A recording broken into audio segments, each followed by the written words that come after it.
Et salut à toutes et à tous, je suis heureux de vous retrouver pour cette nouvelle semaine du Flash de l'Auto. Nous sommes le lundi 16 janvier 2017. Le Flash de l'Auto, c'est l'émission qui vous débriefe l'actu auto du jour en un peu moins d'un quart d'heure. Vos réactions avec le hashtag le Flash de l'Auto, ça se passe sur les réseaux sociaux, Twitter, Facebook et Google+. Et tout de suite, voici les titres de l'actualité automobile de ce lundi 16 janvier 2017 pour cette deuxième semaine du Flash de l'Auto. On va la débuter fort car je vais vous parler de l'Opel Crossland X. Première image teaser, oui, il sera dévoilé mercredi, l'Opel Crossland X.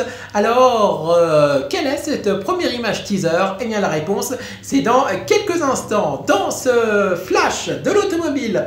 Dans le reste de l'actualité, je vais vous parler de Kia qui a enregistré un nouveau nom pour un nouveau SUV dans sa gamme.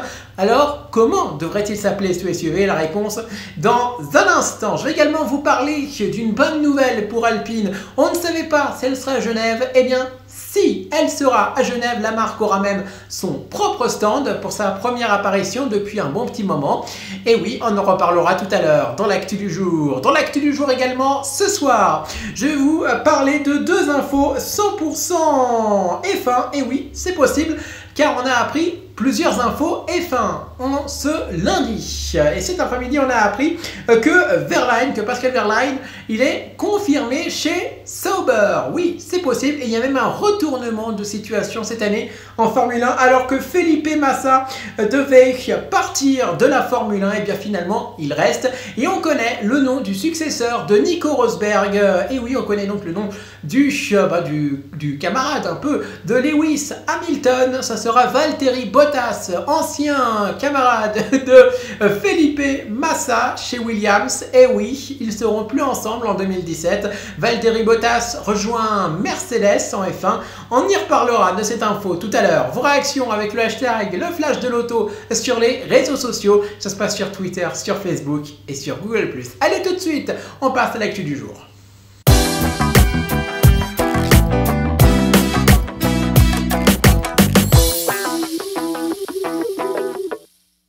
Et on débute l'actualité auto de ce lundi 16 janvier 2017 avec l'Alpine. Et Alpine qui aura bien son stand à Palexpo pour le prochain salon de Genève qui se tient du 9 au 19 mars 2017. Et oui, c'était une rumeur, maintenant c'est désormais officiel. Les organisateurs du salon ont mis à jour leur site ce week-end. Et on note sur la page consacrée au plan des halles, eh bien qu'il y a un carré qui montre les marques qui sont dans la halle 4, et parmi toutes ces marques, il y a un logo qui n'était pas jusqu'alors, durant les éditions précédentes du Salon de Genève, et qui vient se rajouter cette année. Ce logo, bien sûr, vous l'aurez compris, c'est celui d'Alpine. Et oui, Alpine sera donc en halle 4. On ne sait pas précisément où se situera le stand. On n'a pas le plan de la halle 4 précisément. On a juste un plan général pour l'instant. C'est cette image, regardez. Et oui, on a juste cette image-là. Et comme vous le voyez sur ce carré, eh bien, il y a le nom d'Alpine en plus. Voilà, donc c'est une bonne nouvelle. Rendez-vous donc au prochain Salon de Genève pour voir la prochaine nouveauté d'Alpine. Donc le coupé d'Alpine issu du concept Alpine Vision. Voilà, donc on peut le dire, il nous reste moins de 2 mois à patienter avant de voir l'Alpine. Pourquoi pas présenter en version de série quelques semaines auparavant, courant février. On poursuit avec une autre nouveauté du prochain salon de Genève. Citroën présentera prochainement son Citroën C3 Picasso de deuxième génération que certains appellent Citroën C3 Aircross. Et du côté de chez Opel, eh bien ça sera mercredi qu'Opel présentera son nouveau Crossland X. Et à quoi ressemble-t-il? Eh bien pour l'instant, on n'en sait quasiment rien. On a juste cette petite image laissant entrevoir sa face avant, ou en tout cas une partie, on voit une partie des feux avant, la calandre faisant penser à celle du Mocha X.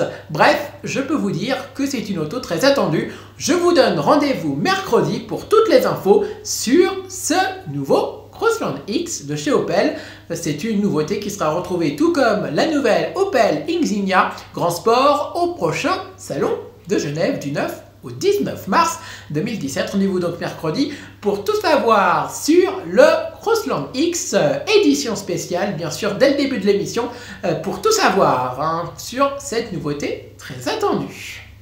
On poursuit l'actualité du salon et surtout l'actualité du jour avec Kia qui a enregistré le nom Stonic pour un crossover urbain. Oui, le nom Stonic, ce sera un SUV urbain que Kia préparerait actuellement.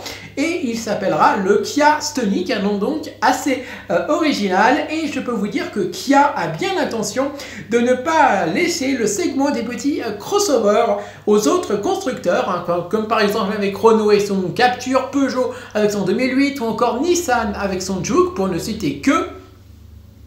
Et donc Kia s'apprête à lancer un petit crossover qui serait dérivé du KX3, petit crossover que Kia vend actuellement sur le marché chinois depuis le printemps 2015. Ça fait donc presque 2 ans que Kia vend le KX5 sur le marché chinois. Et comme Kia ne possède pas de gamme chiffrée, le constructeur aurait enregistré le nom Stonic. Et actuellement donc conçu dans les bureaux d'études coréens de la marque, eh bien le Kia Stonic devrait rester fidèle au KX3, donc ça devrait être un peu la version européenne du modèle, qui a fait l'objet d'un relifting dévoilé au dernier salon de Chengdu en août dernier, donc en août 2016. Et la silhouette, donc, elle est dans la mouvance de la marque, tandis que l'intérieur reçoit un mobilier qui fait vraiment très Kia, c'est normal. Et pour vous dire, le Kia KX3 est plutôt grand avec une longueur de 4,26 m et une largeur de 1,76 m. Et côté moteur, bon, je suis sûr que vous voulez comme savoir qu'est-ce qu'il y aura comme moteur sur le capot de ce Kia Stonic. Eh bien, le KX3 est propulsé par un 1,6 L de 125 chevaux avec boîte manuelle ou automatique à 6 rapports, un 2 litres de 160 chevaux en boîte auto et un 1,6 L turbo injection directe de 160 chevaux associé à une boîte double embrayage à 7 rapports. Pour l'Europe, le Kia Stonic devrait reprendre les motorisations de la Kia Rio. Voilà, donc de la citadine de la marque, nouvelle génération d'ailleurs qui sera lancée courant 2017, dévoilée au dernier mondial de Paris. Et cette dernière donc offre le choix entre le 1,4 litre turbo diesel de 70 chevaux et 90 chevaux, mais également le 1,2 litre MPI de 84 chevaux, le 1,4 litre MPI de 100 chevaux et le 1 litre TGDI. Disponible en 100 chevaux et 120 chevaux. Rendez-vous donc très vite pour voir ce Kia Stonic en concession et dans les salons automobiles. Rendez-vous sûrement courant 2017. On poursuit avec Lexus qui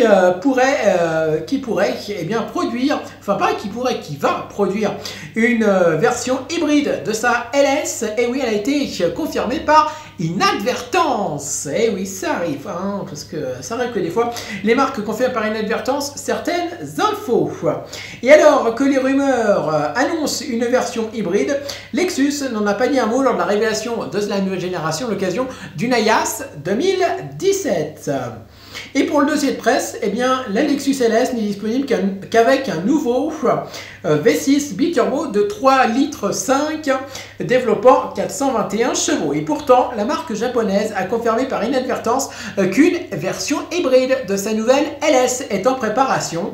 Et en effet, eh bien, on a en fait, comment la marque a confirmé, en fait, c'est pas avec des mots qu'elle a confirmé, mais plutôt avec cette photo. Regardez.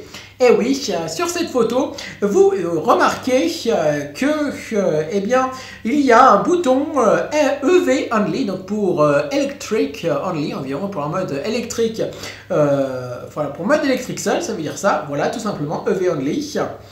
Et ce bouton est localisé juste derrière le pavé tactile sur la console centrale. Et donc, avec ce bouton, on peut clairement le dire, il y aura bien une version hybride de la nouvelle Lexus LS dans les semaines à venir. Et déjà présent sur la Toyota Prius de 4e génération, eh bien ce bouton permet de donner la priorité au fonctionnement électrique sur l'essence. Et toutefois, les images intérieures diffusées à la presse après la révélation de la LS montrent un bouton EV seulement proéminent sur la console inférieure, le même que celui utilisé sur la Toyota Prius 4, donc pour permettre au conducteur de donner la priorité au fonctionnement électrique sur l'essence à certaines fois. Cette photo a depuis été retirée du site média de Toyota. Mais alors on peut se poser la question, que nous prépare Lexus? À la question de savoir pourquoi Toyota n'avait pas dévoilé une LS hybride au salon de Détroit comme porte-drapeau technologique de la marque, eh bien l'ingénieur en chef de la Lexus LS a répondu que évidemment nous nous y intéressons aussi. Nous y pensons pour le futur de la LS et quand nous serons prêts, nous dévoilerons plus d'informations. Et techniquement, eh bien cette LS, elle repose sur la plateforme GAL inaugurée sur le coupé Lexus LC. Ce dernier est disponible dans une version hybride, le LC 500H, propulsé par un moteur essence V6 atmosphérique et un moteur électrique. Mais la LC 500H n'est pas une hybride rechargeable et n'a pas de bouton EV Only, un bouton donc qui est présent sur la planche de bord de la Lexus LS électrique, enfin hybride. Et avec les derniers revirements stratégiques de Toyota, la LS motorisée pile à combustible alimentée par hydrogène est-elle encore à l'ordre du jour, ou bien Toyota nous prépare-t-il une LS hybride rechargeable avant d'achever une transition vers un futur haut de gamme électrique? Affaire à suivre. Allez, tout de suite, je vous propose qu'on ne perde pas plus de temps. La F1 revient dans quelques semaines avec le Grand Prix le Grand Prix tout simplement de Melbourne en Australie, et un mois avant ça sera la révélation des monoplaces de cette saison 2017, et en ce lundi 16 janvier 2017 on a déjà des infos sur le paddock et surtout sur les pilotes. Et oui, on a déjà des infos sur plusieurs pilotes. Qui pour remplacer Nico Rosberg, qui revient en Formule 1 alors qu'il avait annoncé il y a quelques semaines sa retraite. Déjà un indice, ce n'est pas Nico Rosberg. Je vous en parle tout de suite. Allez, on passe en mode 100% F1.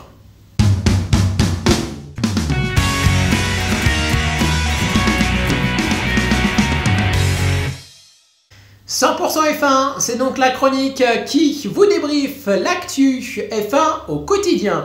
Et dans l'actualité F1, aujourd'hui, en ce lundi 16 janvier 2017, je vais donc commencer par vous parler de confirmation. C'est déjà Felipe Massa, alors qu'il aurait dû partir de chez Williams, et bien finalement, il reste une saison supplémentaire au minimum, et son comparse, un peu son compatriote, Valtteri Bottas, lui, part de chez Williams pour se diriger du côté de chez Mercedes et prendre la place vide laissée par le départ surprise de Nico Rosberg. Je vous rappelle que Nico Rosberg avait annoncé par surprise début décembre 2016 sa retraite, et oui, parce qu'il voulait devenir champion du monde fin novembre 2016 au terme d'un Grand Prix d'Abu Dhabi assez mouvementé.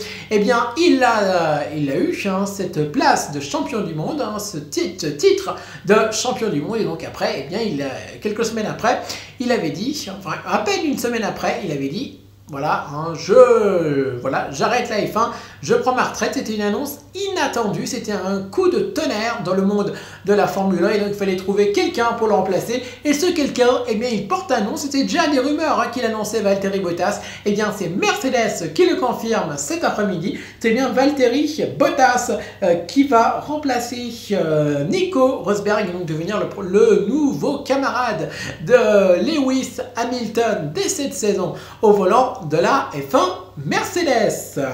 Et du côté donc de chez Williams, il y a donc une place libre, mais il n'en a pas deux, vu qu'il y a Felipe Massa également, donc qui revient. Et oui, fin 2016 également, au terme de la saison 2016 de Formule 1, Felipe Massa avait dit je prends ma retraite, et Williams a tout fait pour le convaincre de rester au moins une saison supplémentaire. Felipe Massa a craqué et il reste en Formule 1 en 2017. C'est une excellente nouvelle, et j'ai une autre bonne nouvelle à vous annoncer. Ça sera toujours chez Williams. Et oui, lui, il ne change. Il n'y a pas de mercato du côté de chez Williams.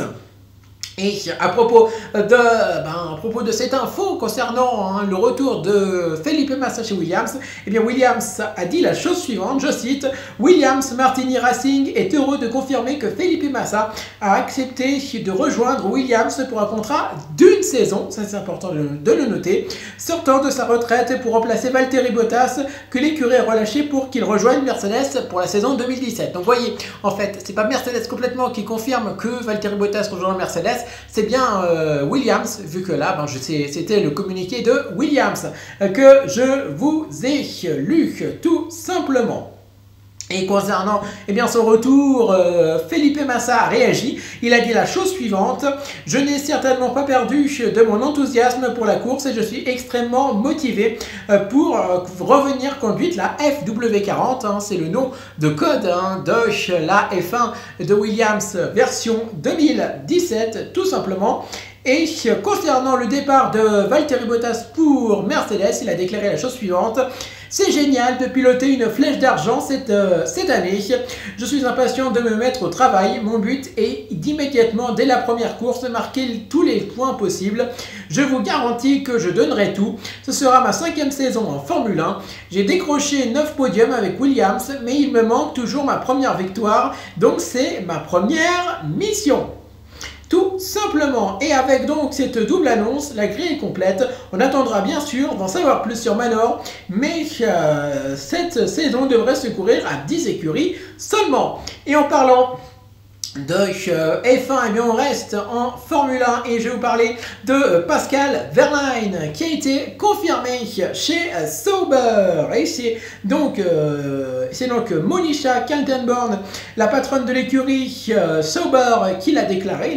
Elle a déclaré la chose suivante: nous sommes très heureux de confirmer Pascal Wehrlein comme notre second pilote pour le championnat du monde 2017 de Formule 1. Pascal a montré son talent tout au long de sa carrière, tant en monoplace qu'en DTM. L'année dernière, pour sa première année en Formule 1, il a prouvé son potentiel en inscrivant un point au GP d'Autriche à Spielberg. Il y a sûrement plus à venir de la part de Pascal et nous voulons lui donner une chance de grandir et apprendre plus du pinacle du sport automobile.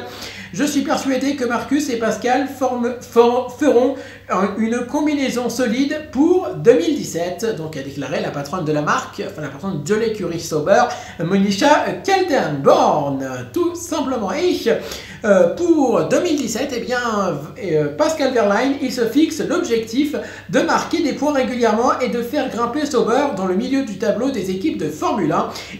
Et ce sera sans doute peu évident. En effet, pour 2017, l'écurie Sauber devrait bénéficier des moteurs Ferrari génération 2016 et donc pas de dernière génération.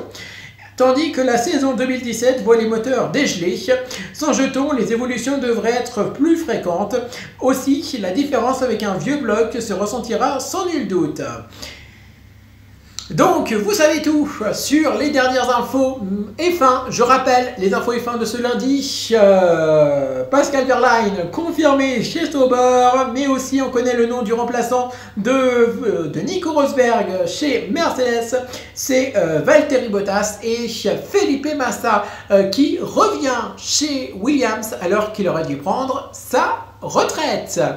C'était le flash de l'auto de ce lundi 16 janvier 2017. On se retrouve demain. Et n'oubliez pas, mercredi, dès le début de l'émission, premières infos que je vous dévoilerai mercredi dans le flash de l'auto. On parlera bien sûr de l'Opel Crossland X. Et oui, je vous rappelle l'image teaser, regardez, c'est cette image. Et oui, Opel dévoilera mercredi son Crossland X, un modèle très entendu, une des futures stars du prochain salon de Genève qui se tiendra du 9 au 19 mars prochain. Vos réactions, hashtag le flash de l'auto sur les réseaux sociaux, Twitter, Facebook, mais également Google+. Moi je vous souhaite une excellente soirée, un excellent moment encore, et moi je vous retrouve bien sûr en pleine forme très vite pour un nouveau flash de l'auto. On se retrouve demain pour un nouveau flash de l'auto, et n'oubliez pas, le flash de l'auto c'est l'émission qui débriefe l'actu auto en un peu moins d'un quart d'heure bien sûr, du lundi au vendredi sur YouTube bien sûr. Allez, passez un excellent moment et à demain pour le flash de l'auto. Bye bye.